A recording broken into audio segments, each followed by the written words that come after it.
मैं पूछना चाहता हूं कि अगर आपकी बहन या मेरी बहन यूएसए में जी रही है, यूएसए की स्टैटिस्टिक्स कहती है कि 42 लाख औरतें मर्दों से ज्यादा है। अगर हर औरत अपने लिए मर्द चुन चुकी है, फिर भी 42 लाख औरतें को मर्द नहीं मिलेंगे।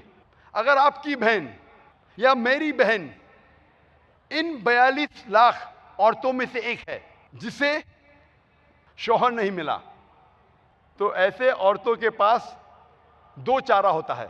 एक चारा है कि वो ऐसे आदमी से शादी कर ले जो ऑलरेडी शादीशुदा है, जिसके पास बीवी है, या वो बाजारी औरत बन जाए, she become the public property, वो पब्लिक की जीनत बन जाए, पब्लिक प्रॉपर्टी।